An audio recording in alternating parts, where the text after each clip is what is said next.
Joining me now to discuss this is Bob Bull, chairman of the Alliance of British Drivers. Bob, a man I think I will be agreeing with to a large extent. So before we get on to what the government should or shouldn't have done about these private firms, tell me, 35,000 tickets a day, about 100 quid each, 3.5 million quid a day. Why are drivers being targeted in this way, Bob? Well, I think the drivers, all motorists, seem to be a soft touch. I mean, this is just one of the things that hits them. And I think the other problem, particularly with parking, is that it tends to be a semi-automatic process. And so there's no humans involved.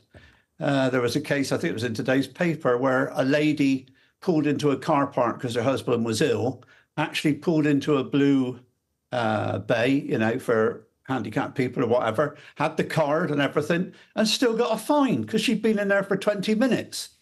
And before he recovered, and then they went on their journey. And when she applied, they said, well, no, you parked. You know, it's the problem that it's automated, it's cameras, send out the fine, and if you don't pay up, you know, threaten them with bailiffs or whatever and get the money. I mean, it's pretty disgusting. Yeah, and I agree with you, because I think it is the faceless nature of this, Bob, isn't it? It's the fact that, you know, it's a bit like, I don't know, it's a bit like that film, The Matrix or Terminator or something like this. You make an innocent mistake for a matter of seconds and you might not see the signs. There are laws about how legible the signs are, and you get walloped with a fine. And the question I ask you is, people might watch and people might disagree with me. They might disagree with you, Bob. What causes more harm? Pulling up in a bay in a car park for 20 minutes because your husband is feeling ill, or missing a GP's appointment? We live in a country where we're told it's unacceptable to charge people for missing doctors' or GP's appointments, but apparently the greatest crime you can commit, if you don't turn up for your appointment, they can't see anyone else. That's why we've got record waiting lists. The greatest crime you commit is edging one wheel into a yellow box junction and you get 100 quid fine. What is wrong with people? Yeah, I mean, it's all crackers, isn't it? You think, I mean, what's the recovery rate now on stolen cars and people getting caught, 3%? You know, the motorist just gets hit in every single direction, and the parking is just so easy, and these people are making a lot of money all out of private car parks.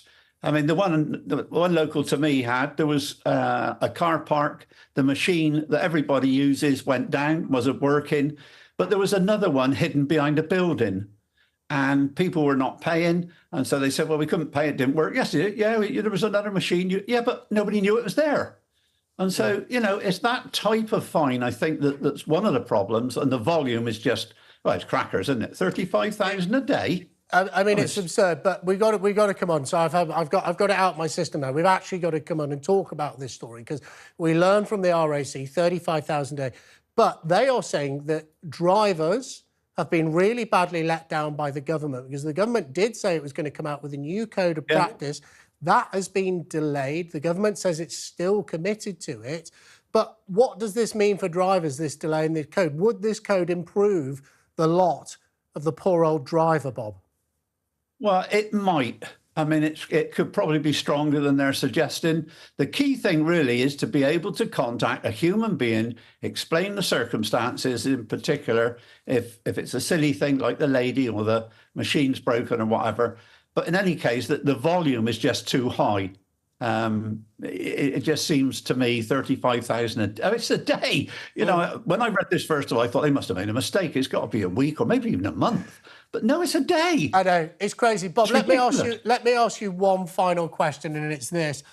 Moving away from this ever so slightly, in many parts of the country, it's free for people to park an electric vehicle in a city, particularly in large parts of London.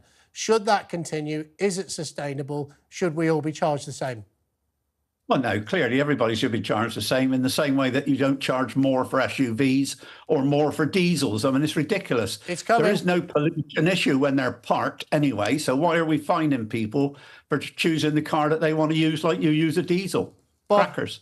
Bob, I'm sorry it's coming with SUVs. They've just done it in France. It's crazy, but that's life. Thank you very much for joining us. We love having you here on TalkTV.